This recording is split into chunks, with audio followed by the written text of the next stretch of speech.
Kung ang imong anak nga babae nga 13 years old na in love na siya, nya moingon siya nimo, ma, pa, pwede na ko manguyab.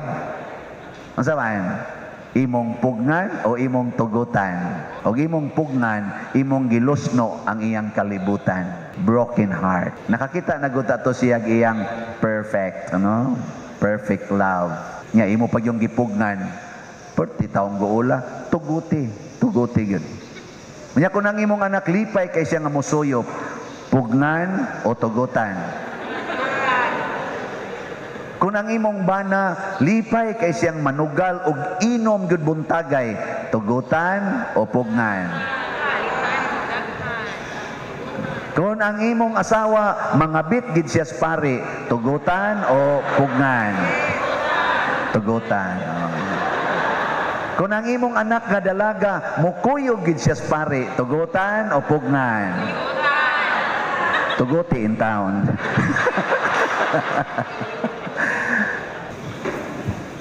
Nasuko si Jesus kay wa pasudla sa simbahan ang mga bata. Sinaguga ang ilang tawag atong panahona. Karon ato simbahan.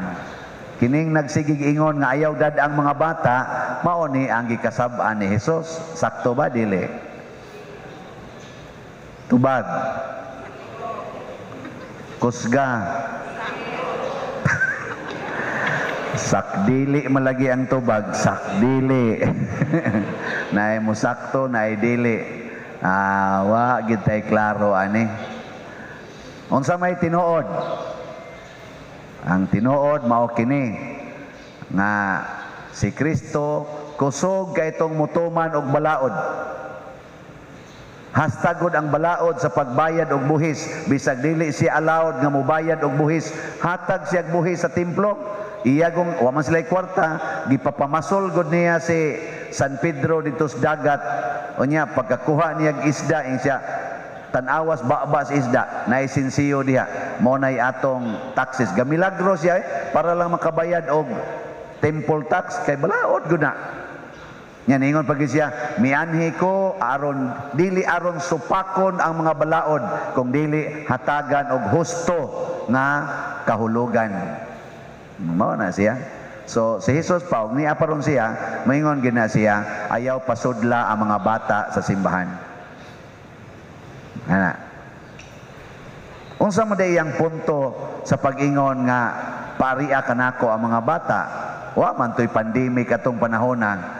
Pero ang punto gid ana niya, iyang gipakita nato nga ang kinaiya sa bata maoy dili nato isalikway. Kay kita gud lahi man gud ta. Og dili ta ganahan sa kinaiya sa tao, atong isalikway apil ang tao. No. Og nasa usahay kung makapahimus tas tao, atong dawaton ang tao, pero di nato sundon ang iyang kinaiya.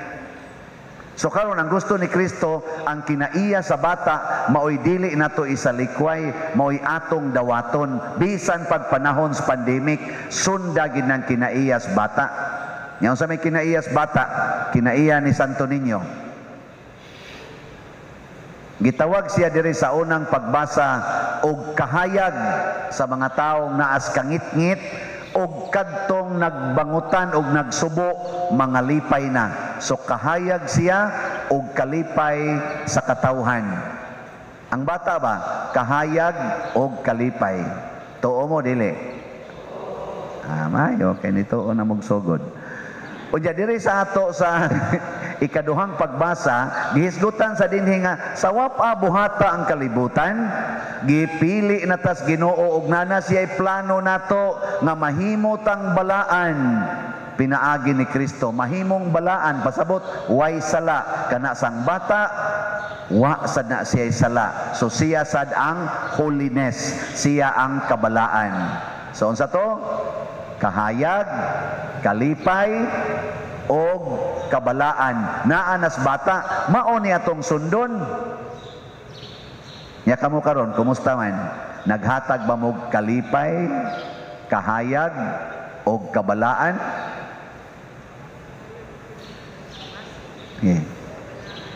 Ang tutok pa muna ako. Sige.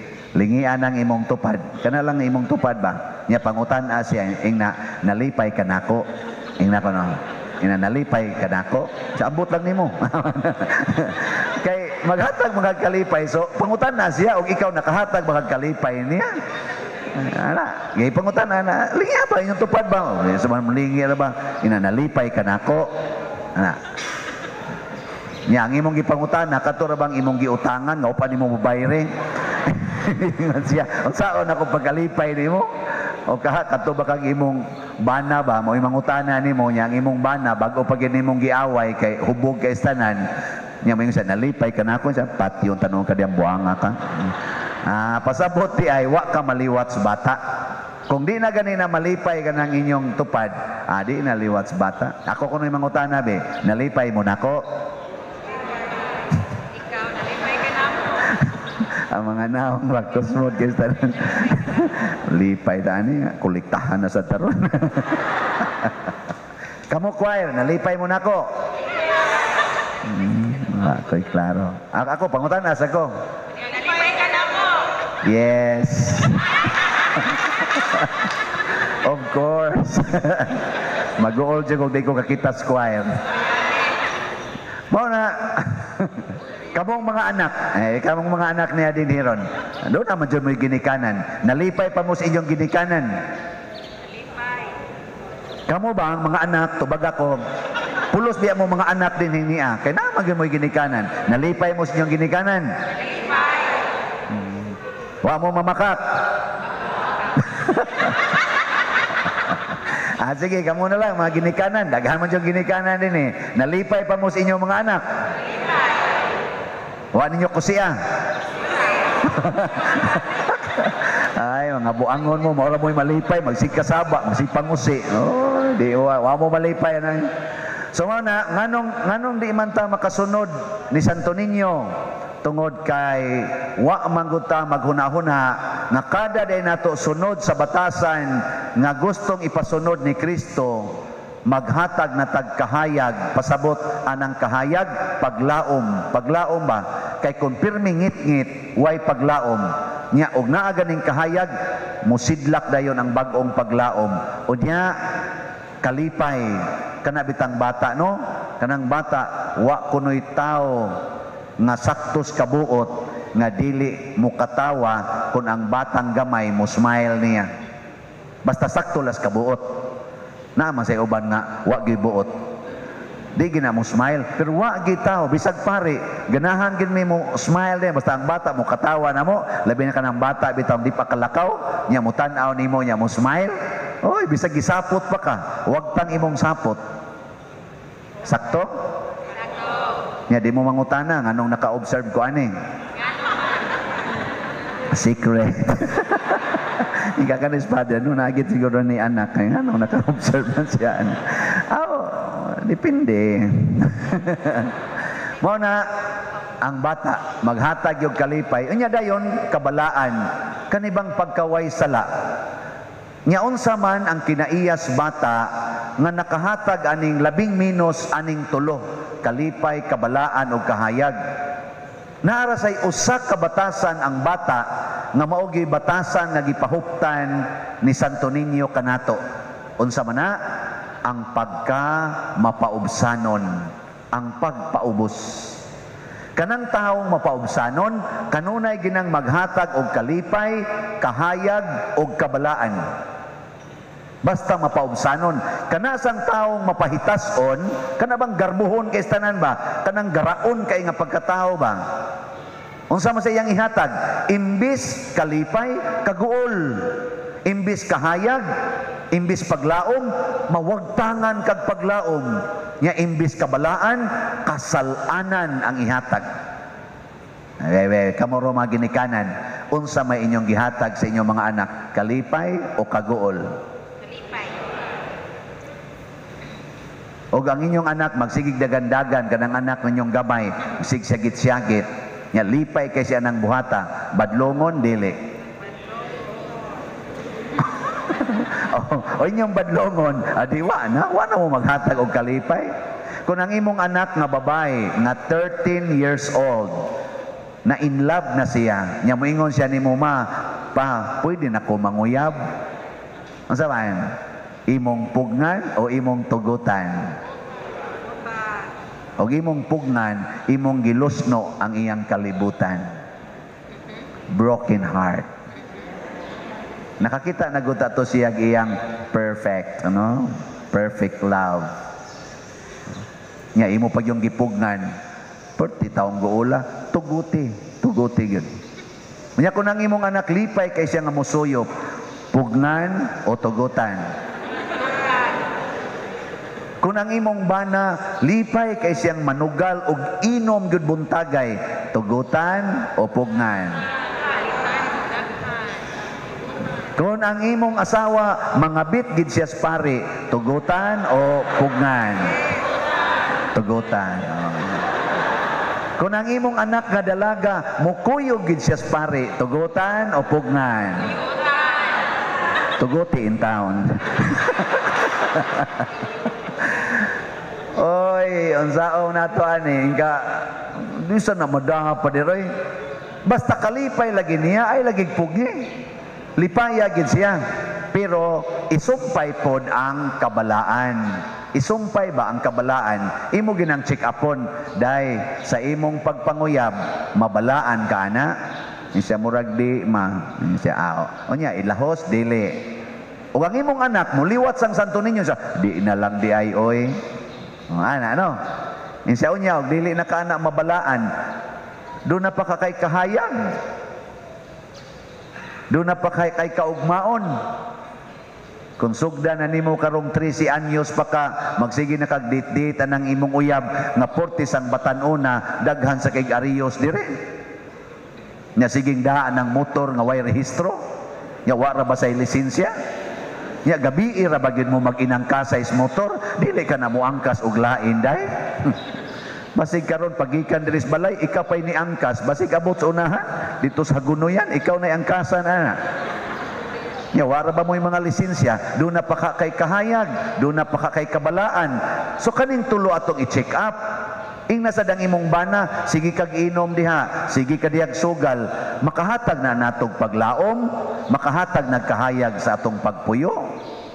Dili ko mupugong ana kung imo gid nang kalipay, pero please check up pa lang in town og makahatag basta na nimog kabalaan.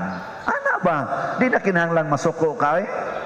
Nya kung ang imong asawa mo kuyog is pare na imo nang makahatag na nimog kabalaan sa oy kay holy priest ba yas father. Siya asa man mo siya mag-overnight. Isa niya nakanay kahayag siya. Oh, hayag biya dito sa kumbinto. Iuli sa imong asawa wana luspad na kay na. Kani check up pa ni. Unyag mo pasal gani aning tulo, liwat kang Santo Niño, mapaubsanon kang. Ana.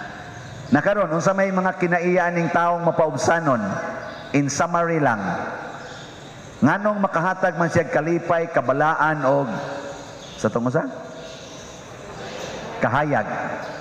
Ang taong mapaubsanon una sa tanan, ha? Una sa tanan, ang taong mapaubsanon kusog kay na siyang mudawat, di gid na mo reklamo. Magsigilag dawat, di gyud mo reklamo. Bisag imo pa nang ludan yang naong, mudawat ra gyud na siya, di gyud mo reklamo. So di gyud siya kasa. Nya ikaw sang nangluwa kay malipay man ka manluwa og naong, malipay sad ka. Di ba? Adi mo to? Malipay ka ba? Imo nang tamparoson, di man na musukol kay mudawat ra man nagtamparos. Na may ubang tao ganahan kay manamparos. Malipay sa na sila nga magsig balibalig tamparos nimo. Ug mo nay naong ni Kristo, gitamparos, gikulata, giludan o gibunog og maayo. Iya sang gidawat tanan, lipay kay mga sundao nga mga bloodthirsty men. Tutok man muna ko. Nya sunod nga kinaiya sa mapaubsanon, gawas nga dili gid na mo reklamo, magsigilag dawat. Unsa pa magisunod? Di gid na manugo, magsigi ra gid nag-alagad, di gyud manugo. Ang taong mapaubsanon, kining nagwali og pangutan-on lang gid ninyo ang sakristan og kana dihang nag-alagad simbahan, moingon gid na sila, di matabang ng tawhana. Ug di pa lang gyud tungod ana nga ni sikat-sikat na si YouTube. Ako na ginang biyaan oy. Ana. Kana bitang muanhin ako dinhi magkirig-kirig. Ala pa dir, picture ana. Lipay kay ko magtanaw pero kani mga kuyog nako diri, wa gi ga pa picture nako. Wow, giluod sa akong naong giluod. Ana ngano man. Sige man kog panugo, siging panugo. Amo na karon sugod karon. Okay na ba? Basta mo sugo, maimpirno. Ano na ha? Sige. Awa lagi na. Basta magsikag panugo, patay gina. Di na ka na mapaubsanon. Sige lang yung alagad. Alagad yun. Ikatulo, unsa may kinaiya nining mapaubsanon, di gyud mahadlok mamatay. Mahadlok ra gid siya nga makasala. Kanang mapaubsanon sa ayaw oy makasaha niya ko sa akong sir. Nya maingon dayon ang imong ma'am, ay ing na lang dito nga ang akong kuyog ako igagaw. Ay kamo mas father ga kuyogod. Siya nga. Ing na lagi dito patyon ti karon sa abahal lagi mo kung patyon mutugan man jud ko tinuod. Nya sugot kag patyon taktakot ti ka. Taktaka lang ko ma'am pero mosulti jud ko nga kamo father kuyog. Anak. Mosulti lang yun ko si Roy nga. Ang kanang project diha nga 20 million. Imo man nang gikuha ag 10 million. Siya, patyon na, paapil imong pamilya. Sige lang sir, patya lang mi sir. Basta ako, mutugaan yun ko sa authority. Di ka kabot ito, patay na ka. Pero mamatay ka nga malipayon, mamatay ka nga balaan, o makasud ka sa langit. Matod pa ni Kristo, kung dili mo musunod sa usa ka bata, di gyud mo makasulod sa gingharian sa langit. Nindog na ta.